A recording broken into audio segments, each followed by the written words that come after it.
Hello friends, मैं आज आपको कुछ चीज़ बताती हूँ बहुत ज़रूरी। देखिए, झाड़ू हम सभी के घर में होती है और इसको लक्ष्मी का रूप कहा जाता है। दिवाली के दिन कई घरों में उसको पूजते भी हैं। इसलिए मैं आज झाड़ू से संबंधित कुछ टिप्स लेकर आई हूँ कि उससे संबंधित ये गलती ना करें कभी भी।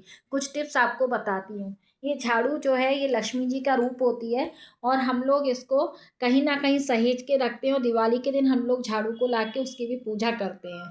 तो इसके साथ में जो टिप्स हैं ज़रूरी कि हमें क्या क्या नहीं करना चाहिए। इसको कभी भी हमें मेन गेट के सामने, जो हमारा बाहरी गेट है, इसके सामने बाहर कभी भी नहीं रखना चाहिए, क्योंकि ये क्या है, सबकी निगाहों में आती है। इसको हमेशा छुपा के रखना चाहिए। कभी भी बेड के नीचे, इस तरीके से सोने वाले बेड के नीचे ना रखें। इस तरीके से ये नहीं रखना चाहिए, ये सही नहीं है। हमको इसको साउथ वॉल पर, जो सोफ़ा सेट वगैरह अगर हमारा रखा होता है, उसके नीचे हम इसको इजीली रख सकते हैं। और हमेशा ऐसे रखना चाहिए कि झाड़ू जो है किसी को दिखे ना, झाड़ू को छुपा के रखना चाहिए। और इससे रिलेटेड और मैं आपको बताती हूँ चीज़ें कि झाड़ू को हमें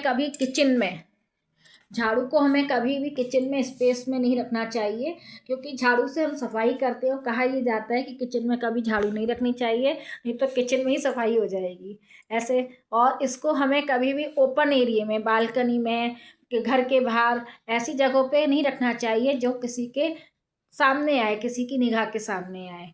झाड़ू को हमें कभी स्लीपर और शूज़ वगैरह के साथ में नहीं रखना चाहिए। इस पे पैर नहीं पड़ना चाहिए। आपने देखा होगा कि अगर किसी का पैर लगता है तो इसको हम लोग छूते हैं। दूसरी चीज़ कि झाड़ू को हम लोग को कभी भी बाई चांस पैर लग जाए धोखे से भी, तो हमें उसे माथे से लगाना चाहिए।